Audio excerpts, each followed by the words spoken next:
கர்த்தருடைய பரிசுத்த நாமத்திற்கு மகிமை உண்டாவதாக. கர்த்தராகிய இயேசு கிறிஸ்து தாமே நம் ஒவ்வொருவரையும் ஆசீர்வதிப்பாராக. அல்லேலூயா.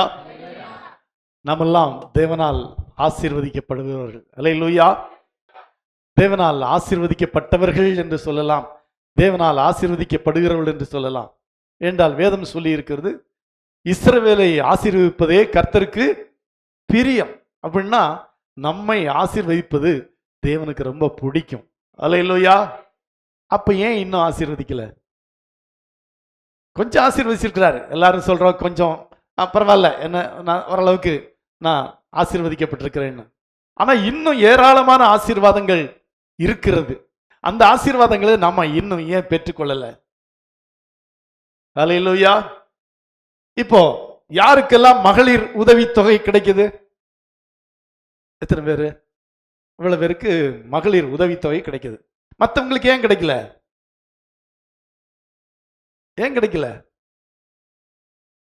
அதற்கு எலிஜிபிள் இல்லை, அதற்கு தகுதி இல்லை. இல்லாட்டி கிடைச்சிருக்கும்ல. எல்லா பெண்களுக்கும், தமிழ்நாட்டில் இருக்கிற எல்லா பெண்களுக்கும் கொடுக்கிறது தான் மகளிர் உரிமை தொகை. உரிமை தொகைன்னு சொல்றாங்க, உதவித்தொகைன்னு சொல்லல, உரிமை தொகை. அப்படின்னா எல்லா மகளிருக்கும் உரிமை. அது இந்த 1000 ரூபாய், 1000 1500 1000 ரூபாய், 1000 ரூபாய் கொடுப்பது, பெற்றுக்கொள்வது ஒரு உரிமை. ஆனா நிறைய பேருக்கு கிடைக்கல. ஏன் கிடைக்கல? அவங்க அந்த கேட்டகரியில இல்ல. அந்த என்ன சொல்ல, பெற்றுக்கொள்ள கூடிய தகுதி அவங்களுக்கு இல்லை.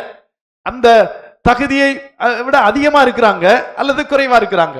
நமக்கு ரேஷன் கார்டு இருக்கிறது, எல்லாருக்கும் ஒரே மாதிரியான ரேஷன் கார்டு இல்லை, வித்தியாசமான ரேஷன் கார்டு இருக்குது.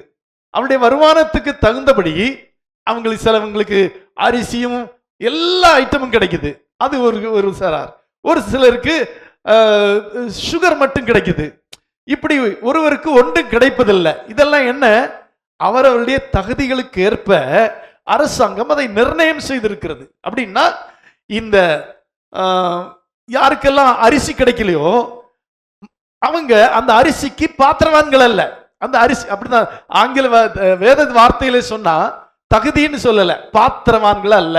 அதனாலதான் அவங்களுக்கு என்ன கிடைக்கல? அரிசி கிடைக்கல.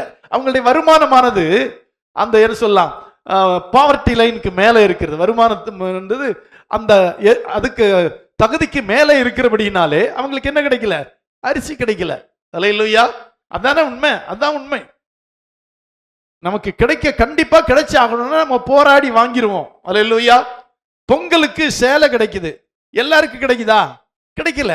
அது ஒரு சிலருக்கு கிடைக்கிறது இல்லை, ஒரு சிலருக்கு கிடைக்குது. ஏன்னா அரசாங்கம் இவர்கள் அந்த சேலையை பெற பாத்திரவான்கள், தகுதியானவர்கள் அப்படின்னு நிர்ணயம் பண்ணி இருக்கிறது. அல்லேலூயா. எல்லா காரியங்களுமே அப்படித்தான். அல்லேலூயா. எல்லாமே அப்படித்தான். அல்லேலூயா. தமிழ்ல ஒரு பழமொழி சொல்லுவாங்க, பாத்திரம் அறிஞ்சு பிச்சை போடு. பாத்திரம் அறிந்து, அப்ப பாத்திரத்தை அறிந்து போடுகிறது. அப்படியானா நாம் அரசாங்கத்திலிருந்து பெற்றுக்கொள்ளுகிற எந்த காரியமா இருக்கட்டும், உலகத்துல எந்த காரியமா இருந்தாலும் எல்லாவற்றுக்கும் ஒரு தகுதி இருக்கிறது. அதற்கு பேர் தான் பாத்திரவான். அல்லேலூயா. அந்த பாத்திரவான்களுக்கு மட்டும்தான் அது கிடைக்கும். லூக்காவின் சுவிசேஷம் 10ஆம் அதிகாரம் 6ஆம் வசனத்தை வாசிக்கும் போது அங்கே விதமாய் சொல்லி இருக்கிறது. லூக்கா 10:6 சமாதான பாத்திரன் அங்கே இருந்தால், அதுக்கு முதல்ல வசனம், நீங்கள் ஒரு வீட்டுக்கு பிரவேசிக்கும் போது அந்த வீட்டிலே சமாதானம் கூறுங்கள். ஒரு வீட்டில் பிரவேசிக்கிற போது இந்த வீட்டுக்கு சமாதானம் உண்டாவதாக என்று முதலாவது சொல்லுங்கள். ஒரு வீட்டுக்குள்ள போன உடனே இந்த வீட்டுக்கு சமாதானம் உண்டாவதாக என்று சொல்லுங்கள். முதலாவது சொல்லுங்கள். சமாதான பாத்திரன் அங்கே இருந்தால், சமாதான பாத்திரன் அங்கே இருந்தால், நீங்கள் கூறின சமாதானம் அவனிடத்தில் தங்கும். இல்லாதிருந்தால் அது உங்களிடத்திற்கே திரும்பி வரும். அல்லேலூயா. உங்களுக்கு ஒருத்தர் ஒரு ரெஜிஸ்டர்ட் போஸ்ட் அனுப்புறாரு, தபால் அனுப்புறாரு. அது நீங்க கையெழுத்து போட்டுதான் வாங்க முடியும். அப்போ நீங்க அங்க இல்லைன்னா அது என்ன செய்யும்? திரும்பி யாருக்கு அனுப்புறாங்களோ அவங்களுக்கு போயிடும். ஏன்னா யாருக்கு அனுப்பப்பட்டதோ அவங்க இல்ல, அதனால அது திரும்ப போய்விடுகிறது. இதே மாதிரி தான் இஸ்ரவேலை, தேவனுடைய பிள்ளைகளை ஆசீர்வதிப்பதுதான் தேவனுக்கு பிரியம் என்றாலும், அந்த ஆசீர்வாதத்திற்கு நான் பாத்திரவான்களா இருந்தால் மட்டும்தான் அந்த ஆசீர்வாதம் நம்மளே தங்கும். அல்லேலூயா. மத்தேயு சுவிசேஷம் 22ஆம் அதிகாரம் 8ஆம் வசனத்தை வாசிக்கும் போது மத்தேயு 22:8 சொல்லப்பட்டிருக்கிறது. அப்பொழுது அவன் தன் ஊழியக்காரரை நோக்கி, கல்யாண விருந்து ஆயத்தமாய் இருக்கிறது, கல்யாண விருந்து ஆயத்தமாய் இருக்கிறது, அழைக்கப்பட்டவர்களோ அதற்கு அபாத்திரமாய் போனார்கள். ஆகவே நீ போய் வழிச்சந்தையிலும் தெருவில் இருக்கிறவங்களை எல்லாம் கூட்டிட்டு வான்னு சொல்லி அந்த எஜமானன் சொல்லுகிறான். அழைக்கப்பட்டவர்களோ அதற்கு அபாத்திரராய் போனார்கள். கல்யாணம் தான், கல்யாணக்கு விருந்துக்கு அழைத்திருக்கிறாங்க. ஆனா அழைக்கப்பட்டவர்களோ அதற்கு அபாத்திரர்களாய் போனார்கள். அப்படியானா பாத்திரவான்கள் மட்டும்தான் அந்த கல்யாணத்திலே பங்கு கொள்ள முடியும், பாத்திரர்கள் கலந்து கொள்ள முடியாது. அல்லேலூயா. அப்படித்தானே வேதம் சொல்லி இருக்கிறது. லூக்கா சுவிசேஷம் 7ஆம் அதிகாரத்திலே ஒரு சம்பவத்தை பார்க்கிறோம். 7ஆம் அதிகாரம் 4ஆம் வசனத்திலே விதமாய் சொல்லி இருக்கிறது. அங்கே ஒரு நூற்றுக்கு அதிபதி ஒருவன் அவர்கள் இயேசுவினிடத்தில் வந்து அவரை கருத்தாய் வேண்டிக் கொண்டு, முந்தின வசனம், அவன் இயேசுவை குறித்து கேள்விப்பட்ட போது அவர் வந்து தன் வேலைக்காரனை குணமாக்க வேண்டும் என்று அவரை வேண்டிக் கொள்ளும்படி யூதருடைய மூப்பரை அவரிடத்தில் அனுப்பினான். அவர்கள் இயேசுவினிடத்தில் வந்து அவரை கருத்தாய் வேண்டிக் கொண்டு நீர் இந்த தயவு செய்கிறதற்கு அவன் பாத்திரனாயிருக்கிறான் என்று சொன்னார்கள். அல்லேலூயா. நீர் இந்த தயவை செய்கிற, தயவுதான், இரக்கம்தான், கிருபைதான், எல்லாம் சரிதான். ஆனா இங்கே சொல்றாங்க, நீர் அந்த தயவு செய்வதற்கு அவன் பாத்திரவானா இருக்கிறான், ஆகவே செய்யும் அப்படி என்று ஒரு ரெக்கமெண்டேஷன் சொல்றாங்க. அல்லேலூயா. அப்போ சீசர்களுக்கு என்ன தெரிகிறது? ஆண்டவர் எல்லாருக்கும் செய்ய மாட்டாரு. யார் அதற்கு பாத்திரவானோ, அதற்கு தகுதியுடையவனோ அவனுக்கு மட்டும்தான் செய்வாரு. அல்லேலூயா. ஒருவனை குணமாக்குவதா இருந்தாலும் சரி, சுத்தமாக்குவதா இருந்தாலும், எதுவா இருந்தாலும் இந்த வேலைக்காரனை குணமாக்குவதற்கு அந்த வேலைக்காரன் அதற்கு பாத்திரவான் அல்ல, அந்த வேலைக்காரனுடைய எஜமான் அதற்கு பாத்திரவான். அப்போ சீஷர்கள் கரெக்டா சொல்றாங்க. அப்படின்னா அது அவருடைய அனுபவம் என்ன? இயேசு அநேக அற்புதங்களை செய்திருக்கிறார், அநேகரை குணமாக்கி இருக்கிறார். அவர்கள் எல்லாம் அந்த சுகத்தை பெற்றுக் கொள்வதற்கு பாத்திரவான்களை மட்டும்தான், தகுதியானவர்களை மட்டும்தான் ஆண்டவர் குணமாக்கினார், அற்புதங்களை செய்தார். அதே போல இந்த 100 வேலைக்காரனை சொஸ்தமாக்குவதற்கு இந்த 100 பாத்திரவானாய் இருக்கிறான் என்று ஒரு வார்த்தை சொல்லுகிறார்கள். அல்லேலூயா, அல்லேலூயா. அப்ப ஆண்டவரே என்னை ஆசீர்வதியும் ஆசீர்வதியும் ஆசீர்வதியும் என்று நாம சொன்னாலோ, அல்லது வேறொருத்தர் ஆண்டவரே இவரை ஆசீர்வதியும் ஆசீர்வதியும் ஆசீர்வதியும் என்று சொன்னாலோ ஆசீர்வதிக்க மாட்டாங்க. ஆசீர்வாதத்திற்கு நாம் பாத்திரவான்களாய் காணப்படணும். அல்லேலூயா. கலெக்டர், எல்லாரும் கலெக்டர் ஆயிட முடியுமா? முடியாது. ஐஏஎஸ் எழுதி பாஸ் பண்ணாதான் கலெக்டர் ஆக முடியும். எம்பிபிஎஸ் படிச்சாதான் டாக்டர் ஆக முடியும். அதுக்கு அதனுடைய தகுதி, ஒரு டாக்டர் அதற்கு எம்பிபிஎஸ் முடிக்கணும். அப்போ ஒரு கலெக்டர் ஐஏஎஸ் எழுதி பாஸ் பண்ணணும். இதெல்லாம் அதனுடைய தகுதி. அதே போல தேவனுடைய ஆசீர்வாதத்தை பெற்றுக் கொள்வதற்கும் நமக்கு ஒரு தகுதி இருக்கணும். அல்லேலூயா. நம்ம பிரசங்கத்திலையும் சரி, ஜெபத்திலையும் சரி, ஆண்டவரே இவர்களை ஆசீர்வதியும் அவர்களை ஆசீர்வதியும் என்றெல்லாம் சபையிலே சொல்லப்படுகிற வார்த்தை ஆசீர்வதியும் என்று நம்ம நிறைய சொல்றோம்.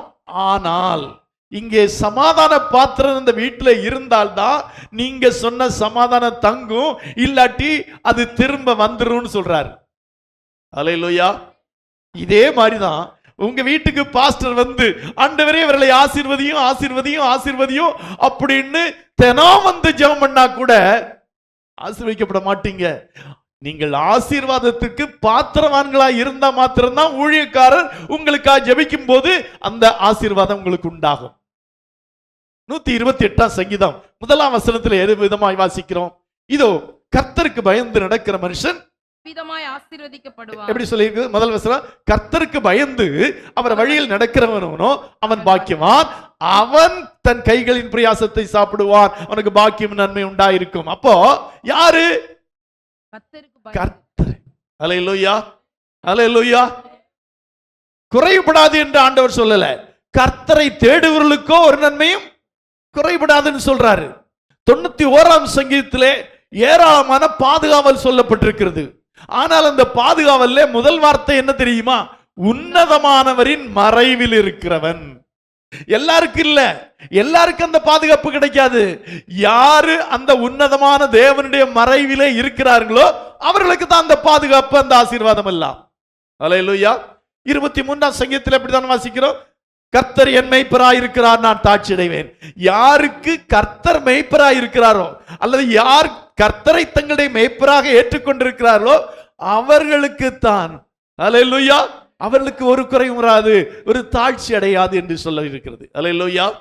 அதனால வேத வாக்கியங்களை கொஞ்சம் ஆராய்ந்து பாருங்க.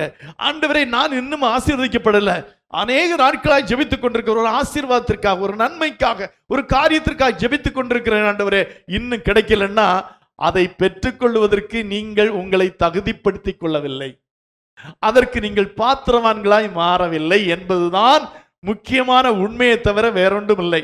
ஆண்டவருக்கு நீங்க கேட்கிற காரியங்களை கொடுக்கிறதுக்கு பிரியம்தான், ஆனா அதை பெற்றுக்கொள்வதற்கு நீங்கள் தகுதி இருக்கிறதா என்பதை நீங்கள் பெற்று அறிந்திருக்கணும். அதுக்கு தான் இவ்வளவு உதாரணங்களை சொன்னேன். அரசாங்கத்திலேயா இருக்கட்டும், பொது வாழ்விலேயா இருக்கட்டும், எந்த இடத்திலும் நமக்கு முதல்ல அதற்கு தகுதி இருக்குதா. இப்போ இங்க நிறைய வாலிபர்கள் என்ன ஓட்டுறாங்க, டூ வீலர்லாம் ஓட்டுறாங்க, ஆனா லைசன்ஸ் இல்லை. ஏன் தெரியுமா? 18 வயசு முடிஞ்சா அப்படிங்கிற ஒரு தகுதி வந்தாதான் என்ன எடுக்க முடியும், லைசன்ஸ் எடுக்க முடியும். அதுவும் லைசன்ஸ் எடுக்கணும்னாலும் இப்படி ஓட்டி காட்டணும், 8 போட்டு காட்டணும், இப்படி எல்லாம் போட்டு காட்டினாதான் கிடைக்கும். அப்பதான் நீங்க பாத்திரவான்களாய் மாறுறீங்க. இல்லாவிட்டால் என்ன கிடைக்காது, லைசன்ஸ் கிடைக்காது. அப்படித்தானே உண்மை? அப்ப உலகத்தில் இருக்கிற இவ்வளவு காரியங்களுக்குமே ஒரு எலிஜிபிலிட்டி, ஒரு பாத்திரம் அல்லது தகுதி என்று ஒன்று நிர்ணயிக்கப்பட்டிருந்தால், தேவனுடைய ஆசீர்வாதத்தை பெற்றுக்கொள்வதற்கு ஒரு தகுதி நிர்ணயிக்கப்பட்டிருக்காதா? கண்டிப்பா இருக்கும், கண்டிப்பா இருக்கும். அதைத்தான் இப்ப சொல்றேன், அதைத்தான் சொல்லிக் கொள்ளுகிறேன். அதனால வேத வாக்கியங்களை நீங்க அப்படி ஆராய்ந்து பாருங்கள். 2 தீமோத்தேயு 3ஆம் அதிகாரம் 16ஆம் வசனத்திலே வாசிக்கும் போது இந்த ஒரு வசன விதமாய் சொல்லி இருக்கு. 2 தீமோத்தேயு 3ஆம் அதிகாரம் 16ஆம் வசனத்திலே, வேத வாக்கியங்கள் எல்லாம் தேவ ஆவியினால் அருளப்பட்டிருக்கிறது, தேவனுடைய மனுஷன் தேறினவனாகவும் எந்த நற்கிரியும் செய்ய தகுதியுள்ளவனாகவும் இருக்கும்படியாக. அல்லேலூயா. தேவனுடைய மனுஷன் தேறணும், வெற்றி அடையணும், அவன் ஜெயிக்கணும், அவன் எல்லாவற்றிலும் சிறந்தவனா இருக்கணும். அப்படிங்கிறதுக்கு தான் வேத வசனங்கள் கொடுக்கப்பட்டிருக்கிறது. அல்லேலூயா. இந்த வேத வசனங்களை நம்ம என்ன செய்யணும், ஆராய்ந்து பார்க்கலாம். வேத வாக்கியங்கள் எல்லாம் தேவ ஆவியினால் அருளப்பட்டிருக்கிறது. தேவனுடைய மனுஷன் தேறினவனாகவும் எந்த நற்கிரியையும் செய்ய தகுதியுள்ளவனாக இருக்கும்படியாக. அல்லேலூயா. அப்படியானா அதுக்கு ஒரு தகுதி சொல்லப்பட்டிருக்கு. நற்கிரியை செய்யறதுக்கு கூட ஒரு தகுதி இருக்கணும், நல்லவனாக இருக்கிறதுக்கு கூட ஒரு தகுதி இருக்கணும், இல்லாம இருக்க முடியாது. அல்லேலூயா. அப்படியானா நாம இந்த வேத வசனங்களை கொஞ்சம் ஆராய்ந்து பார்த்தா மட்டும்தான் நம்ம தகுதி உள்ளவர்களாய் மாற முடியும். அல்லேலூயா. எல்லா வாரமும் நீங்கள் ஆலயத்துக்கு வருவது நல்லது, உபாசித்து ஜெபிப்பது நல்லது, காணிக்கை கொடுப்பது நல்லது, தசமாகம் கொடுப்பது நல்லது. ஆனால் இதெல்லாம் நம்ம ஆசீர்வாதத்தை பெற்றுக்கொள்வதற்கு நம்மை தகுதிப்படுத்துகிறதா என்று வேத வசனத்தை ஆராய்ந்து பார்க்க வேண்டும். இப்போ ஒரு வீட்டுக்குள்ளே போகும்போது முதலாவது அந்த வீட்டுக்கு சமாதானம் கூறுங்கள் என்று சொன்னார். அந்த வீட்டின் தகுதி அவர் பார்க்கல, ஆசீர்வாதம் கூறுங்கள். ஆனால் அங்கே தகுதியுள்ளவன் பாத்திரவான் இருந்தால் அந்த ஆசீர்வாதம் அங்கே தங்கும், இல்லாவிட்டு திரும்பி வந்துடும். அல்லேலூயா. அப்போ ஒரு சொன்ன ஆசீர்வாத வார்த்தை அந்த குடும்பத்திற்கு ஆசீர்வாதமாக இருக்க வேண்டுமானால் அந்த குடும்பத்தார், அந்த வீட்டார் அந்த ஆசீர்வாதத்துக்கு பாத்திரவான்களா இருக்கணும். இல்லாவிட்டால் ஆசீர்வதிக்கப்பட முடியாது என்பதுதான் அந்த வார்த்தை தெளிவாக சொல்லி இருக்கிறது. அல்லேலூயா, அல்லேலூயா. ஆகவே நம்முடைய வேத வசனங்களை கொஞ்சம் ஆராய்ந்து பார்த்தா தான் நம்முடைய வாழ்க்கையில இவைகளெல்லாம் அனுபவமாக்கி கொள்ள முடியும். அப்போஸ்தலர் நடபடிகள் 17ஆம் அதிகாரம் 11ஆம் வசனத்திலே சொல்லப்பட்டிருக்கிறது, அவர்கள் வேத வாக்கியங்களை ஆராய்ந்து பார்த்தார்கள். வாசிக்கலாம் 17-12. அந்த பட்டணத்தார் மனோவாஞ்சிய வசனத்தை ஏற்றுக்கொண்டு காரியங்கள் இப்படி இருக்கிறதா என்று தினந்தோறும் வேத வாக்கியங்களை ஆராய்ந்து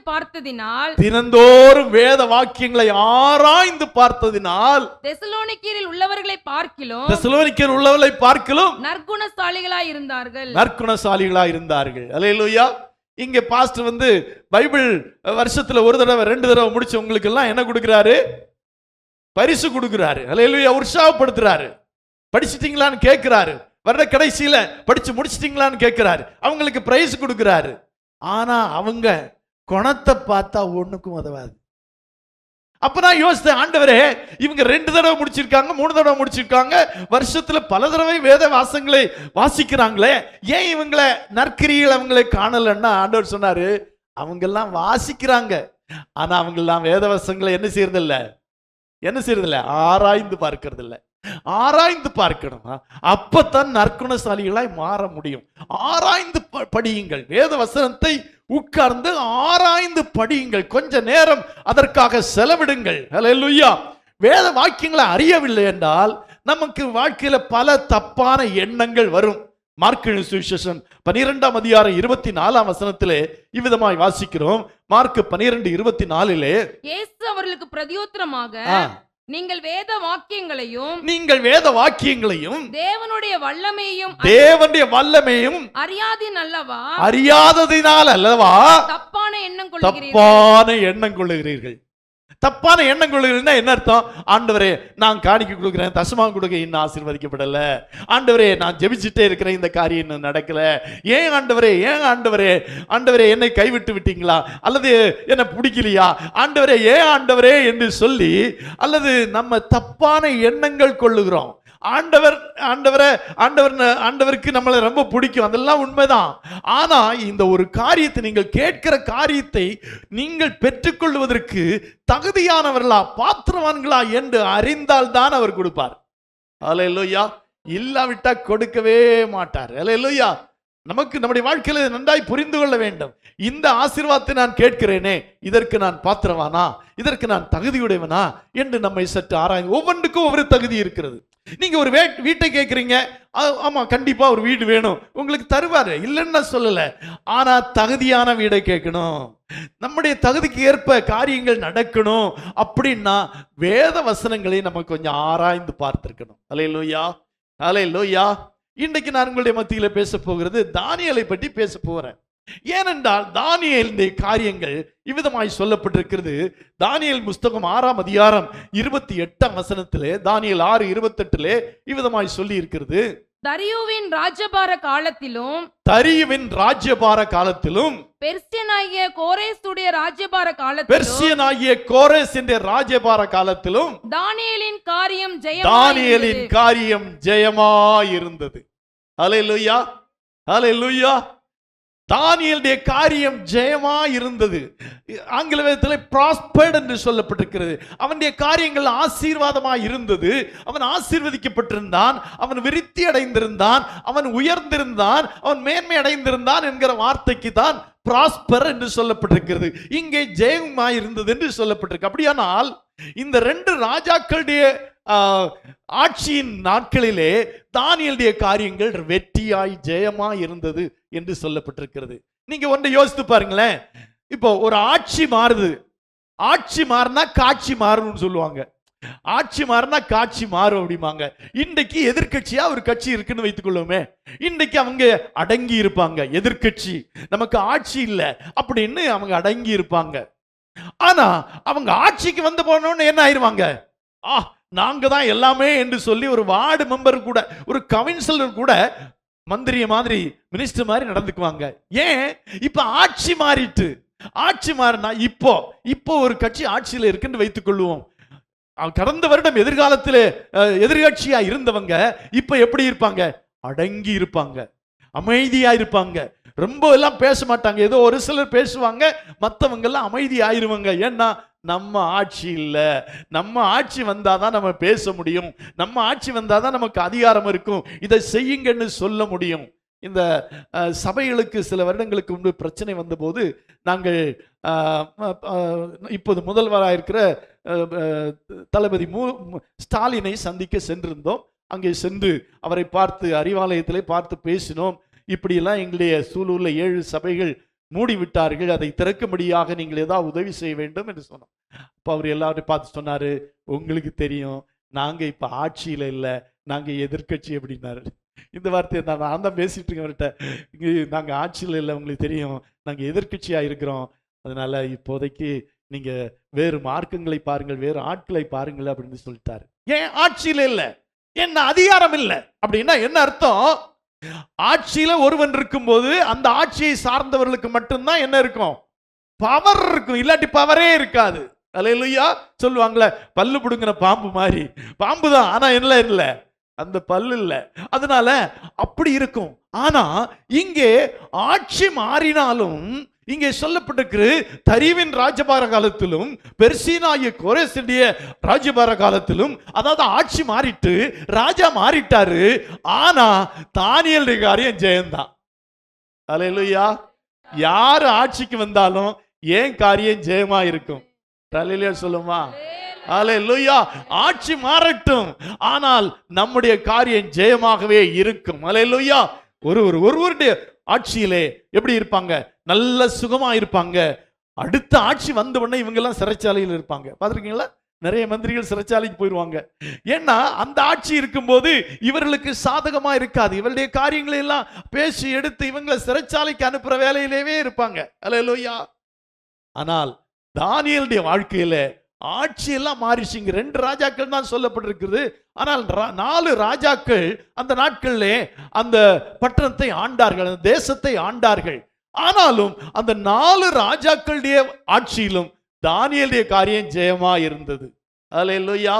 இப்போ சில ராஜாக்களுடைய வாழ்க்கை நாட்களிலே தானியேலுக்கு என்ன நடந்ததுன்னு பார்க்க போறோம். 2ஆம் அதிகாரம், தானியேலின் புஸ்தகம் 2ஆம் அதிகாரம் 48ஆம் வசனத்தை வாசிக்கலாம். 2ஆம் அதிகாரம் 48ஆம் வசனம்.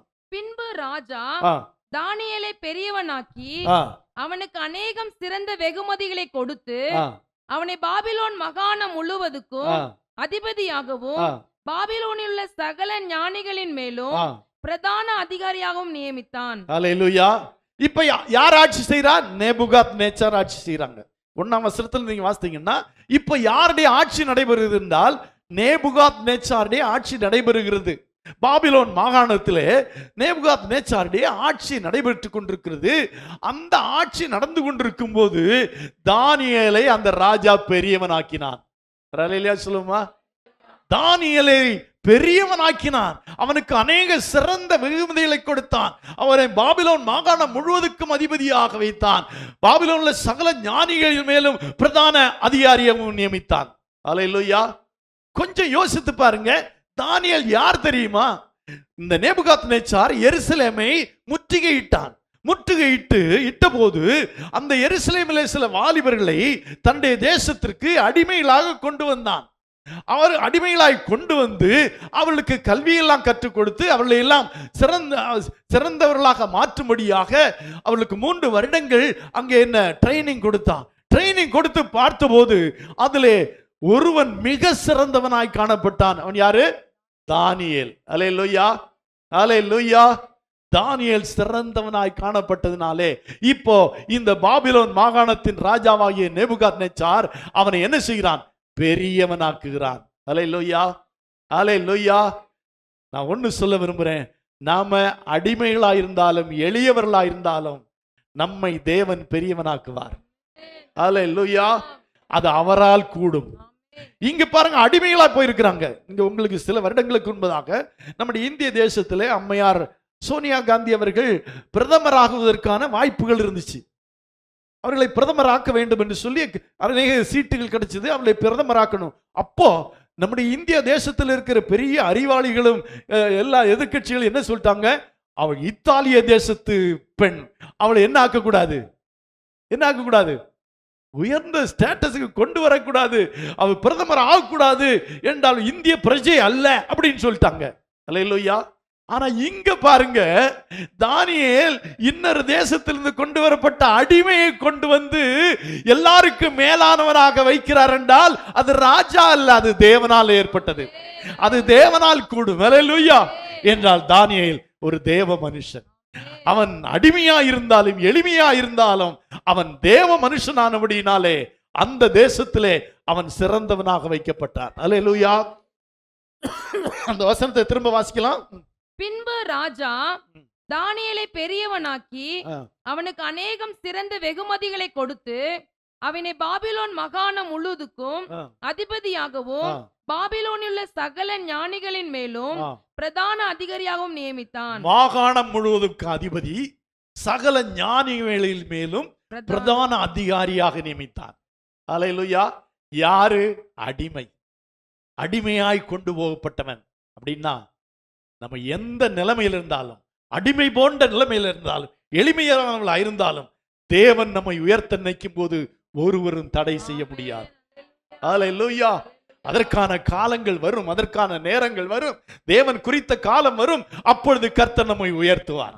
அல்லேலூயா. நான் இந்த எளியவன், நான் எப்படி ஆக முடியும்? தானியேல் கொஞ்சம் கூட நினைத்து கூட பார்த்திருக்க மாட்டான். அதுதான் உண்மை. அதுதான் நாம கூட நினைத்து கூட பார்க்க முடியாத காரியத்தை தேவன் நம்முடைய வாழ்க்கையில செய்வார். அதுதான் நம்முடைய தேவனுடைய ஸ்டைல். அல்லேலூயா. எளியவனை குப்பையிலிருந்து எடுத்து உயர்த்துகிறார் என்று சங்கீதக்காரன் சொல்கிறானே, இந்த எளியவனை கர்த்தர் பிரதான அதிகாரியாக நியமிக்கும்படியாக கர்த்தர் செய்தார். அல்லேலூயா. அல்லேலூயா. நாட்டிலெல்லாம் எதிர்ப்பு கண்டிப்பா இருந்திருக்கும். ராஜா கூட ரொம்ப யோசித்திருப்பான். ஆனா அந்த ராஜாவின் யோசனையெல்லாம் ஆண்டவர் தள்ளி தானியேலை அங்கே பெரியவனாக்கினார். அல்லேலூயா. அல்லேலூயா. உங்க வாழ்க்கையில யார் உங்களை தாழ்த்த நினைத்தாலும், எந்த மனுஷன் உங்களை தாழ்த்த நினைத்தாலும் தயங்காதீங்க, வேளை வரும், கர்த்தர் உங்களை உயர்த்துவார். அல்லேலூயா. இரண்டாவதாக 5ஆம் அதிகாரம் 29ஆம் வசனத்தை வாசிக்கலாம். அப்பொழுது பெல்ஷாத்சார் ஆட்சி செய்கிறான். 5ஆம் அதிகாரம் 29ஆம் வசனம். அப்பொழுது பெல்ஷாத்சார் தானியேலுக்கு இரத்தாம்பரத்தையும் அவனுடைய கழுத்தில் பொற்சரப்பணியையும் தரிப்பிக்கவும் ராஜ்யத்திலே அவன் 3ஆம் அதிகாரியாக இருப்பவன் என்று அவனை குறித்து பறைமுறையிடவும் கட்டளையிட்டான். இங்கே பெல்ஷாத்சார் என்கிறதான ராஜா ஆட்சிக்கு வருகிறான். இப்போது ஆட்சி மாறிட்டே இருக்குல்ல. அந்த நேபுகாத்நேச்சாருக்கு பிறகு பெல்ஷாத்சார் என்ன ஆகிறான்? ராஜாவாகிறான். இப்போ இந்த ராஜாவுடைய காலத்துல தானியேலுக்கு என்ன நடந்தது? தானியேலுக்கு இரத்தாம்பரத்தையும் அவனுடைய கழுத்தில் பொற்சரப்பணியையும் தரிப்பிக்கவும் ராஜ்யத்திலே அவன் 3ஆம் அதிகாரியாய் இருப்பவன் என்று அவனை குறித்து பறைமுறையிடவும் கட்டளையிட்டான். அல்லேலூயா. ஆட்சி மாறிடுச்சு. நேபுகாத்நேச்சார் அரச பதவியிலிருந்து மாறிவிட்டான். இப்பொழுது பெல்ஷாத்சார் வந்து விட்டான். ஆனால் இப்போதும் தேவன் அவனை உயர்த்தினார். இரத்தாம்பரம் கொடுத்திருக்கிறான். அடிமை வஸ்திரத்தை எல்லாம் களைந்து இப்பொழுது இரத்தாம்பரத்தை அடைந்திருக்கிறான். அவனுடைய கழுத்தில் சரப்பணி இருக்கிறது. ராஜ்யத்திலே 3ஆம் அதிகாரியா இருப்பவன் என்று என்ன செய்கிறாங்க? பறைமுறையிடுகிறார்கள். அல்லேலூயா. அல்லேலூயா. இது பெல்ஷாத்சார் காலத்திலே. அடுத்து 6ஆம் அதிகாரம் 7ஆம் வசனத்தில் வாசிக்கலாம். 6ஆம் அதிகாரம் 7ஆம் வசனம். என் ராஜ்யத்தின் ஆளுகைக்குள் எங்கும் உள்ளவர்கள் யாவரும் தானியேலின் தேவனுக்கு முன்பாக நடுங்கி பயப்பட வேண்டும் என்று என்னாலே தீர்மானம் பண்ணப்படுகிறது. அவர் ஜீவனுள்ள தேவன். ஆமா, அவர் ஜீவனுள்ள. இப்ப என்ன நடக்குது? ராஜா கட்டளையிடுகிறார். என்ன? தானியேலின் தேவனுக்கு முன்பாக நடுங்கி பயப்பட வேண்டும் என்று என்னாலே தீர்மானம் பண்ணப்படும். எவ்வளவு பெரிய தாக்கத்தை உண்டு பண்ணி இருக்காங்க, கொஞ்சம் யோசித்து பாருங்க. தானியேல் எல்லா ராஜாக்களிடத்தில் ஒரு தாக்கத்தை உண்டு பண்ணினான். அதனாலதான் எல்லா ராஜாவுடைய காலத்திலுமே தானியேலின் காரியம் ஜெயமா இருந்தது. அல்லேலூயா. இப்ப ராஜாவே சொல்றாரு, தானியேலின் தேவனுக்கு முன்னாக எல்லாரும் நடுங்கி பயப்படணும் என்று சொல்லி அவனை உயர்த்துகிறார். அல்லேலூயா. அல்லேலூயா. ஆமா, இந்த வேளையிலே நம்ம ஒரு காரியத்தை நம்ம பார்க்க வேண்டியது அவசியமா இருக்கிறது. யார் நமக்கு மேல் அதிகாரியா இருந்தாலும், நம்ம எந்த இடத்துல வாழ்ந்திருந்தாலும், நம்ம கர்த்தருக்கு பயந்து நடப்போமானால் கர்த்தர் நம்மை உயர்த்தவே உயர்த்துவார். அல்லேலூயா. அல்லேலூயா. அல்லேலூயா. இந்த சம்பவங்கள் எல்லாம் உங்களுக்கு தெரியும். நேபுகாத்நேச்சார் சொப்பனம் கண்டான். அந்த சொப்பனத்திற்கான என்ன நடந்தது? அவனுடைய ஆவி கலங்கிற்று என்று சொல்லப்பட்டிருக்கிறது. 2ஆம் அதிகாரம் 12ஆம் வசனத்திலே வாசிக்கலாம். 2ஆம் அதிகாரம் 12ஆம் வசனத்திலே தானியேல் 2:12 வாசிக்கலாம். இது நிமித்தம் ராஜா மகா கோபமும் உக்கிரமும் கொண்டு பாபிலோனில் இருக்கிற எல்லா ஞானிகளையும் கொலை செய்யும்படி கட்டளையிட்டான். ஏன் எல்லா ஞானிகளையும் கொலை செய்யும்படி கட்டளையிட்டான்? ராஜா கண்ட சொப்பனத்துக்கு ஒருத்தனை என்ன செய்ய முடியல, அர்த்தம் சொல்ல முடியல. எல்லா ஞானிகளையும் கொல்லும்படியாக அங்க கட்டளை விட்டான். அப்பொழுது முதலாவதாக அங்க கீழே வாசித்து பார்த்தீங்கன்னா, தானியேலையும் அவனுடைய கூட்டாளிகளையும் அவனுடைய நண்பர்களையும் கொலை செய்ய தேடுகிறார்கள்.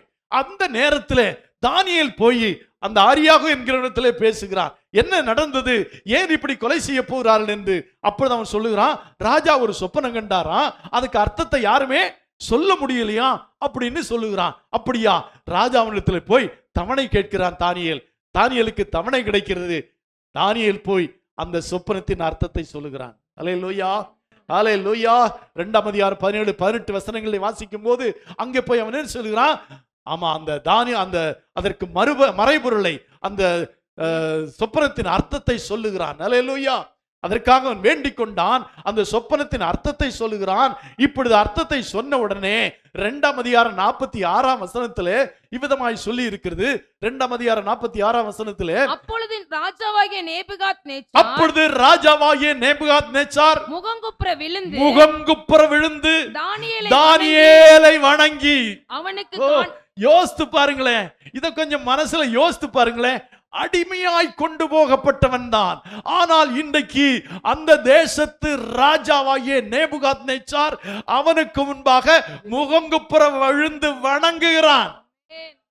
அப்படின்னா தானியேலிட்ட ஏதோ கொஞ்சம் குவாலிட்டி இருந்தது.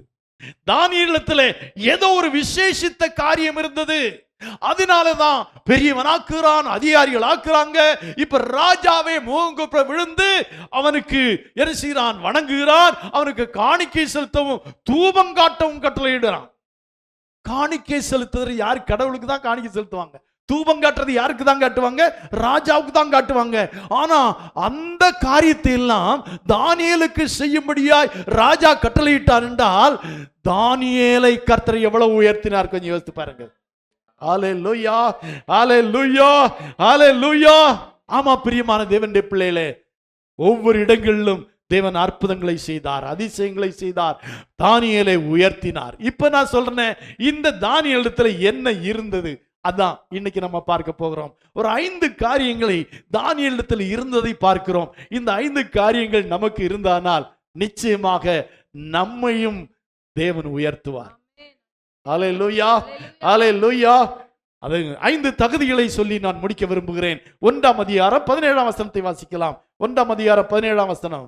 இந்த 4 வாலிபருக்கும் தேவன் சகல எழுத்திலும் ஞானத்திலும் அறிவையும் சாமர்த்தியத்தையும் கொடுத்தார். தானியேலை சகல தரிசனங்களையும் சொப்பனங்களையும் அறியத்தக்க அறிவுள்ளவனாக்கினார். நீங்க கொஞ்சம் யோசித்து பார்க்கணும். இந்த தானியேலையும் இந்த சாத்ராக் மேஷாக் ஆபேத்நேகோவையும் அந்த தேசத்திலே, இந்த பாபிலோன் தேசத்திலே அவர்களை உயர்த்தினார்கள், அவர்களை ஆசீர்வதிக்கப்பட்டார்கள், அவர்கள் மேன்மை அடைந்தார்கள் என்றெல்லாம் பார்க்கிறோம். இது அடைவதற்கு முன்பதாக, இதை அடைவதற்கான தகுதியை, அடைவதற்கான காரியங்களை தேவன் அவர்களுக்குள்ளே வைத்தார். அதுதான் என்னது? எழுத்திலே, ஞானத்திலே, அறிவிலே சாமர்த்தியத்தை கொடுத்தார். அல்லேலூயா சொல்லுமா. எதிர்காலத்திலே நாம் பெறப்போகிற நன்மைகளுக்கு தேவையான காரியங்களை தேவன் நமக்கு முன்பே தருகிறார். அந்த தேசத்திலே போய் இவ்வளவு பாடுகளை எல்லாம் பட்ட பிறகு கொடுக்கல. எதிர்காலத்திலே இவர்கள் எழுத்திலும் ஞானத்திலும் அறிவிலும் சாமர்த்தியம் வேண்டும் என்பது தேவன் அறிந்து அவர்களுக்கு கொடுத்தார். அல்லேலூயா. தானியேலுக்கு தரிசனங்களை சொப்பனங்களை அறியத்தக்க அறிவுள்ளவனாக்கினார். அல்லேலூயா, அல்லேலூயா. இதுதான் ஃபர்ஸ்ட். அப்படியானால் தேவனிடத்திலிருந்து நமக்கு ஞானமும் அறிவும் சாமர்த்தியமும் கிடைக்கணும். அல்லேலூயா. அதை ஆண்டவர் தர தயாராக இருக்கிறார். அல்லேலூயா. எப்படி தானியேலுக்கும் சாத்ராக் மேஷாக் ஆபேத்நேகோவுக்கும் கர்த்தரை கொடுத்தாரோ அதே போல நமக்கும் தருவதற்கு தேவன் தயாராக இருக்கிறார், வல்லவராக இருக்கிறார். ஏனென்றால் எதிர்காலத்திலே நாம மேன்மையானவர்களாய் உயர்த்தப்பட வேண்டும் என்பது தேவனுடைய திட்டம். அல்லேலூயா. நமக்குள்ளெல்லாம் இருக்குது. நம்ம எல்லாம் ஞானத்திலே குறைந்தவர்ல, நமக்கெல்லாம் ரொம்ப ஞானம் இருக்கிறது, ஆனா பயன்படுத்தாம வச்சிருக்கிறோம். எல்லா ஒரு பெரிய ஒரு விழாவிலே எல்லா தேசத்தாருடைய என்ன வச்சிருந்தான்? மூளை வைக்கப்பட்டிருந்ததான். அதுல எல்லா மூளைகளும் விலை குறைவாக வைக்கப்பட்டிருந்தது. இந்த மூளைக்கு இதுக்கு இவ்வளவு விலை, இதுக்கு இவ்வளவு விலை, இதுக்கு இவ்வளவு விலைன்னு வைக்கப்பட்டிருந்தான். இந்தியருடைய மூளைக்கு மட்டும் விலை அதிகமா இருந்துதான். அப்ப எல்லாரும் கேட்டாங்களா, ஏங்க இந்தியருடைய மூளைக்கு மட்டும் ஏன் என்ன இருக்கு, விலை அதிகமாக வைக்கப்பட்டிருக்குன்னு? அப்ப அந்த எக்ஸிபிஷன் நடத்தினவர் சொன்னாரா, அந்த மூளை தான் இன்னும் பயன்படுத்தாத மூளை அப்படின்னாரா. மற்ற மூளையெல்லாம் பயன்படுத்தி ரொம்ப கண்டுபிடிப்புகள் எல்லாம் கண்டுபிடிச்சிட்டாங்க. இந்த இந்தியர்கள் மூளை மட்டும்தான் என்ன இப்படி இருக்கு, இப்படியே இருக்குது. அதனால இது இன்னும் ரொம்ப பயன்படுத்த வேண்டியது இருக்கு, அதனால இதற்கு விலை அதிகம்னு சொன்னாங்களா. இதே மாதிரி தேவன் நமக்கு எல்லாவற்றையும் தந்திருக்கிறார். அல்லேலூயா. புலிக்கு பிறந்தது பூனியாமா. தேவனுடைய பிள்ளைகளாக நாம் மறுபடியும் பிறந்திருக்கிறோம். தேவன் நமக்கு தேவனுடைய ஆவியை கொடுத்திருக்கிறார். தானியேலுக்குள்ள விசேஷித்த ஆவிதான் இருந்தது. அதுதான் அவனுக்கு ஞானத்தையும் அறிவையும் சாமர்த்தியத்தை எல்லாம் கொடுத்த அதே ஆவியை கர்த்தர் நமக்கு தந்திருக்கிறார். ஆனா நம்ம பயன்படாம வச்சிருக்கிறோம். எத்தனை பேர் அந்த ஆவியிலே நிறைந்து தேவனை ஆராதிக்கிறோம்? எத்தனை பேர் அந்த ஆவியிலே நிறைந்து நம்ம ஜெபிக்கிறோம்?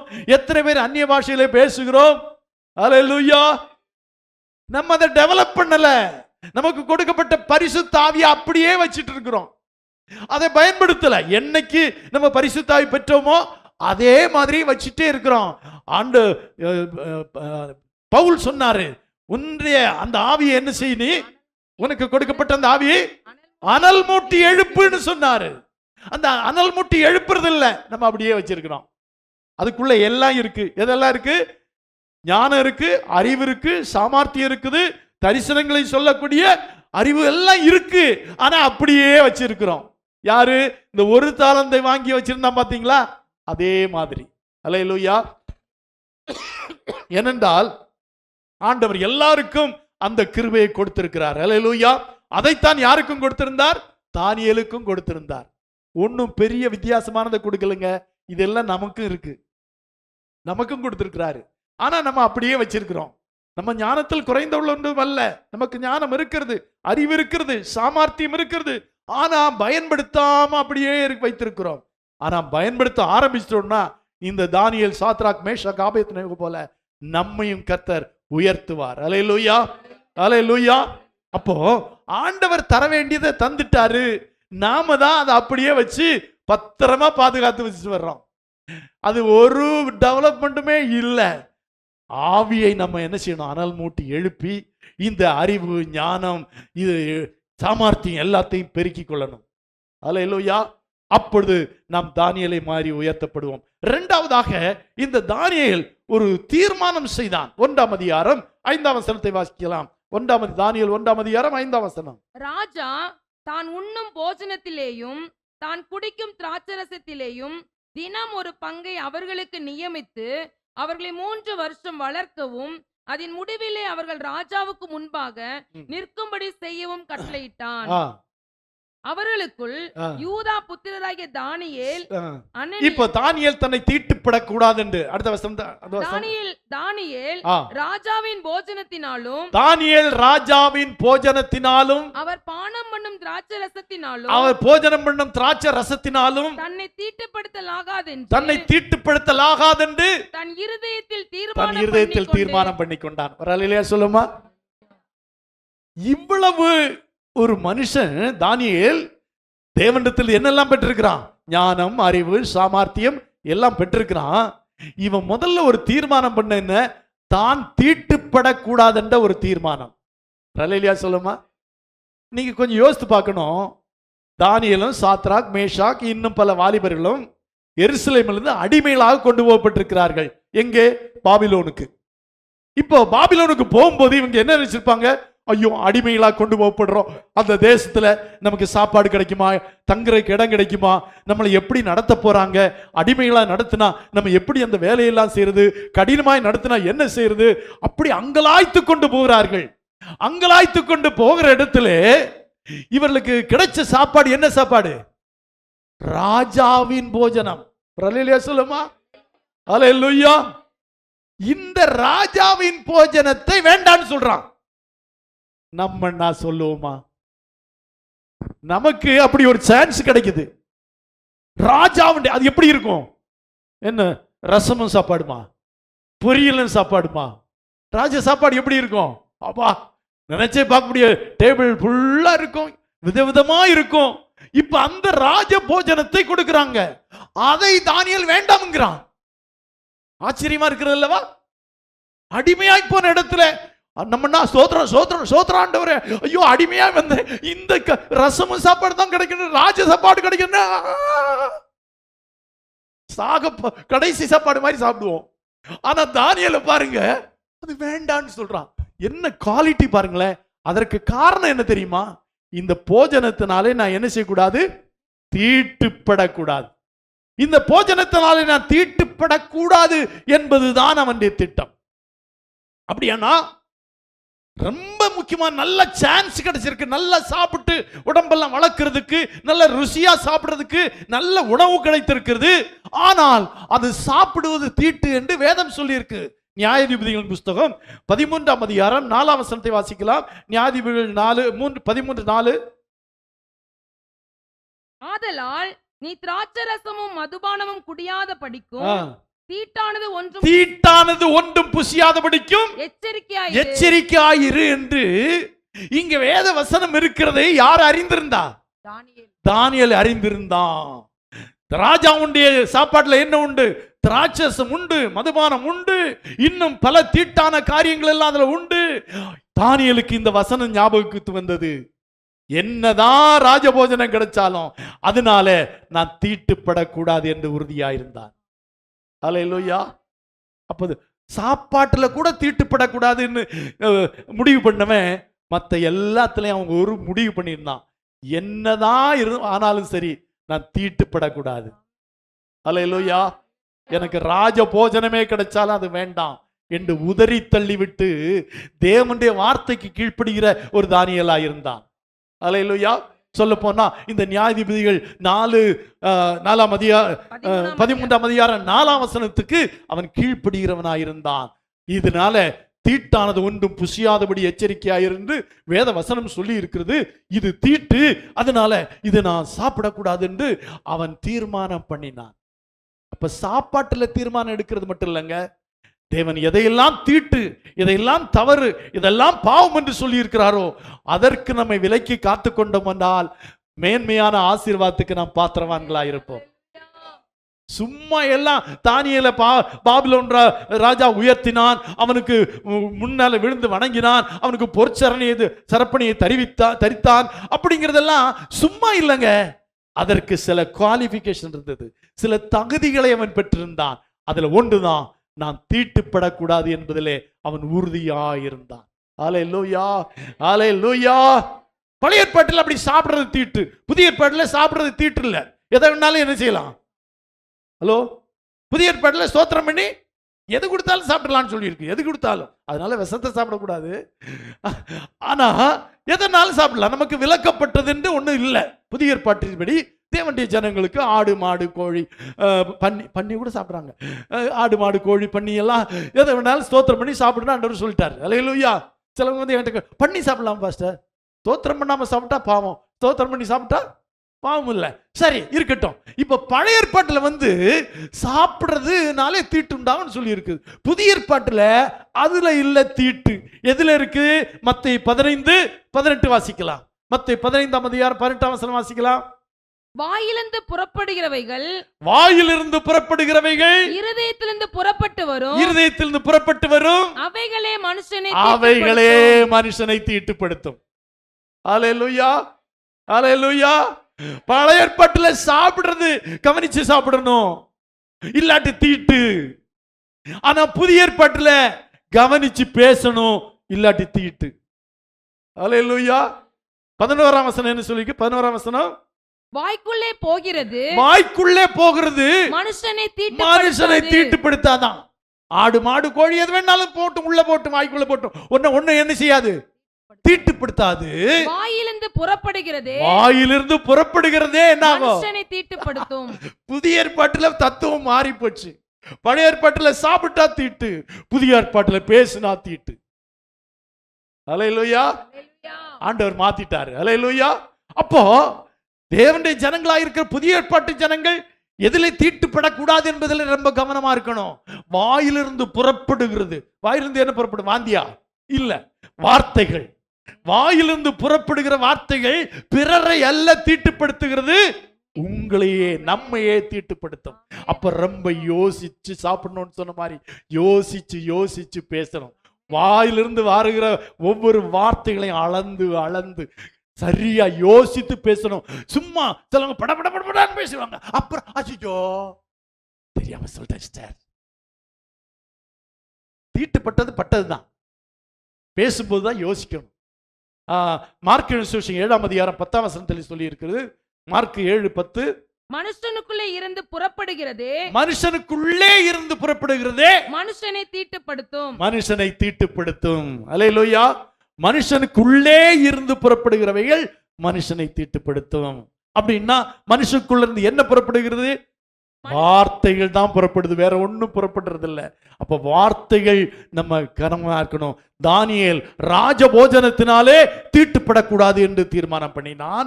புதிய ஏற்பட்ட ஜனங்களாயிருக்கிற நாம் வாயிலிருந்து புறப்படுகிற வார்த்தைகளினாலே நாம் தீட்டுப்படக்கூடாது என்று தீர்மானம் பண்ணோம்.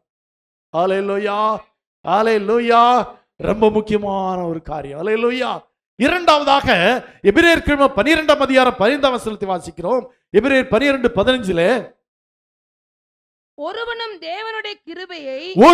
தேவனுடைய கிருபையை இழந்து போகாதபடிக்கு யாதொரு கசப்பான வேர் முளைத்தெழும்பி கலக்கம் உண்டாக்குறதுனால் அநேகர் தீட்டுப்படாதபடிக்கு. உள்ளத்திலே கசப்பு ஏற்பட்டால் அது உனக்கு தீட்டு. அதான் வேதம் சொல்லி இருக்குது. தேவனுடைய கிருபை இழந்து போகாத. தேவன் கிருபை தந்திருக்கிறார். அதை எப்ப இழந்து போவோம்? நம்ம உள்ளத்துல யாரை பற்றியாயிலும் கசப்பான வேர் முளைச்சிச்சுன்னா தீட்டு. அல்லேலூயா. அதனாலதான் உள்ளத்துல கசப்பை வைக்க கூடாதுன்னு சொல்றோம். யாரை குறித்த எந்த கசப்பு? நீங்க கேன்சரை பற்றி, கேன்சர் இப்போது எங்கும் கேன்சர், எல்லா இடத்துலயும் கேன்சர், வீட்டுக்கு வீடு கேன்சர் இருக்கிற மாதிரி ஆயிப்போச்சு. இப்போ எதிர்காலத்தில் இப்பொழுது என்ன டயபெட்டிக் சென்டர் இருக்கிற மாதிரி கேன்சர் சென்டர் வரப்போகுது. பயங்கரமான வியாதி உலகம் அங்கு பற்றி பிடித்துக் கொண்டிருக்கிறது. கேன்சருக்கு நீங்க அதை அந்த கூகுளில் போய் தேடி பாருங்களேன். கேன்சருக்கு முதலாவது காரணம் என்ன சொல்றாங்கன்னா நம்முடைய டயட்டு, நம்முடைய சாப்பாடு முறை, சாப்பாடு இந்த ஃபாஸ்ட் ஃபுட்டு இந்த மாதிரியான காரியங்களை சாப்பிட்றதுனாலே வருது. ரெண்டாவது என்ன தெரியுமா? உள்ளத்திலே வைத்திருக்கிறதான கசப்பான எண்ணங்கள் கேன்சரை கொண்டு வருதுங்கிறாங்க. இப்ப அதைத்தான் இங்க சொல்லி இருக்கிறது. கசப்பான வேர் முளைத்தெழும்பி கலக்கம் உண்டாக்குது, அதனால நீங்க தீட்டுப்படுறீங்கன்னு சொல்றாரு. அல்லேலூயா. அப்ப கொஞ்சம் யோசித்து பார்க்கணும். உள்ளத்துல யாரை குறித்த கசப்பு இருக்க கூடாது. அல்லேலூயா. நேத்து ஒருவருடைய வீடியோ நான் பார்த்தேன். அவர் என்ன சொல்றாருன்னா, எல்லாரையும் கட்டி பிடிச்சு முத்தம் கொடுக்கிற அளவுக்கு நம்ம மனசு எப்படி இருக்கணுமா? விசாலமா இருக்கணுமா? எல்லாரையும் கட்டி பிடிச்சு முத்தம் கொடுங்க, அழுவாங்களா? அளவா செய்வாங்க. என்ன செய்வாங்க? ஹல்லேலூயா. கணவன் மனைவியை கட்டி பிடிச்சு முத்தம் கொடுக்கட்டும், எப்படி இருக்கும்? சந்தோஷமா இருக்கும். பிள்ளைகள் தகப்பனை கட்டி பிடிச்சு முத்தம் கொடுக்கட்டும், சந்தோஷமா இருக்கும். இருக்குமா இருக்காதா? சிநேகிதர்கள் ஒருவருக்கு ஒரு கட்டை பிடிச்சு முத்தம் கொடுங்க, என்ன இருக்கும்? சந்தோஷம் இருக்குமா இருக்காதா? ஆமாங்க. கசப்பு இருந்தா கட்டி பிடிக்க முடியாது. அவர் சொல்றாரு, கசப்பு இருந்தா கட்டி பிடிக்க முடியாது. கசப்பு இல்லாட்டா என்ன செய்யலாம்? ஹலோ, முந்தியெல்லாம் திருவிருந்து முடிஞ்சு எல்லாரும் ஒரு தடவை அப்படி சும்மா ஆகுது, சும்மா அப்படி ஷோக் ஆகுது எப்படிம்பாங்க. இப்ப அதுவும் இல்லை. இப்ப திருவிருந்து எடுத்துட்டு அப்படின்ட்டு போயிட்டே இருக்காங்க. திருவிருந்து பயனடிக்காததுக்கு காரணம் என்ன தெரியுமா? அதுதான் காரணம். உள்ளத்துல கசப்பு வைத்துக் கொண்டு எடுத்தா அது உனக்கு தீட்டுன்னு சொல்லுது. எப்படி பழைய ஏற்பாட்டுல புசித்தா தீட்டோ, புதிய ஏற்பாட்டுல பேசினா தீட்டு. உள்ளத்துல கசப்பு வைத்திருந்தா தீட்டு. கசப்புன்னா என்னது? கசப்பு பிடிக்குமா பிடிக்காதா? அப்போ ஒருத்தர் பிடிக்கலன்னா அது எனக்கு அதுக்கு என்ன அர்த்தம்? கசப்புன்னு தான் அர்த்தம். உங்களுக்கு எத்தனை பேரை பிடிக்காது? லிஸ்ட் இருக்குல்ல, ஒருத்தர் ரெண்டு பேர் இல்ல, ஒரு பெரிய லிஸ்டே இருக்கு. இவங்களையெல்லாம் எனக்கு பிடிக்காது, இவங்களை மட்டும்தான் பிடிக்கும். அது கொஞ்சம் பேரை தான் பிடிக்கும். நிறைய பேரை பிடிக்குதுன்னா லிஸ்ட் பெருசா இருந்தா கூட பரவாயில்ல. எந்த லிஸ்ட் பெருசா இருக்கு தெரியுமா? பிடிக்காதவங்க லிஸ்ட் தான் பெருசா இருக்கு. தீட்டு, அது உங்களை தீட்டுப்படுத்தும் என்று சொல்லி இருக்கிறார். ஆனா தானியேல் தன்னை தீட்டுப்படுத்த கூடாது என்று தீர்மானம் பண்ணினான். ஆகவே இந்த அப்படி நாமும் தீர்மானம் பண்ணினா நம்மளை கர்த்தர் ஆசீர்வதிப்பார். 5ஆம் அதிகாரம் 17ஆம் வசனத்தை வாசிக்கலாம். தானியேல் 5:17. அப்பொழுது தானியேல் ராஜ சமூகத்தில் பிரதியுத்தரமாக, உம்முடைய வெகுமானங்கள் உம்மிடத்திலேயே இருக்கட்டும், உம்முடைய பரிசுகளை வேறொருவனுக்கு கொடும். இந்த எழுத்தை நான் ராஜாவுக்கு வாசித்து இதன் அர்த்தத்தை தெரிவிப்பேன். ஒரு அல்லேலூயா சொல்லுமா? ராஜா சொல்றாரு, நான் ஒரு சொப்பனம் கண்டேன், அதுல எழுதப்பட்ட எழுத கண்டேன், ஒரு கை வந்து எழுதிச்சு. இப்ப என்ன நடக்குது? எனக்கு அது மறந்தும் போயிடுச்சு. இப்ப நீ என்ன செய்யணும்? அந்த எழுத்தையும் சொல்லணும், அதுக்கு அர்த்தத்தையும் சொல்லணுங்கிற. அப்போ சொன்னா என்ன செய்வேன்? என்ன கொடுப்பேன்? வெகுமானங்கள் கொடுப்பேன். அதுக்கு முந்தின வசனம் சொல்றாரு, ராஜா வெகுமானங்களை எல்லாம் கொடுப்பாரு, பரிசுகளை எல்லாம் கொடுப்பாரு. அப்ப தானியேல் சொல்றான், உம்முடைய வெகுமானங்கள் உம்மிடத்திலே இருக்கட்டும், உம்முடைய பரிசுகளை வேறொருவருக்கு கொடும். ஆனா நான் ராஜாவுக்கு அந்த அர்த்தத்தை சொல்றேங்கிறார். இரண்டாவது, அவன் எதை உதறி தள்ளினான் தெரியுமா? வெகுமதிகளையும் பரிசையும். ஒரு அல்லேலூயா சொல்லுமா? பேர், பெருமை, புகழ், பணம் இவைகளை வெறுத்தான். ஒரு அடிமைக்கு இவ்வளவு பரிசு கிடைக்குதுன்னா யோசித்து பாருங்க. மகாவீர் அலெக்சாண்டரை பத்தி ஒரு கதை இப்படி சொல்லுவாங்க. அந்த அலெக்சாண்டர் ராஜாவுடைய ராஜ்யத்துல ஒரு ஏழை மனிதன் இருந்தானா. ஒரு பிச்சைக்கார மாதிரி தான், அவன் பிச்சை எடுத்து தான் பிழைக்கிற மாதிரி. ஆனா அவன் ஒரு சின்ன குழந்தையை எடுத்து வளர்த்தான். ஒரு நாள் ஒரு தொட்டிக்கு அருகில ஒரு சின்ன குழந்தை, பச்சை குழந்தை கிடந்தது. அதை எடுத்து அவன் வளர்த்தான். வளர்த்து அது பெரிதாய்க்கொண்டே வந்து பெண் குழந்தை. அது வளர்த்து ஒரு 18 வயது வரை வளர்த்து விட்டான். அந்த பிள்ளை நல்ல வாலிப பிள்ளையாக வளர்ந்து விட்டான்.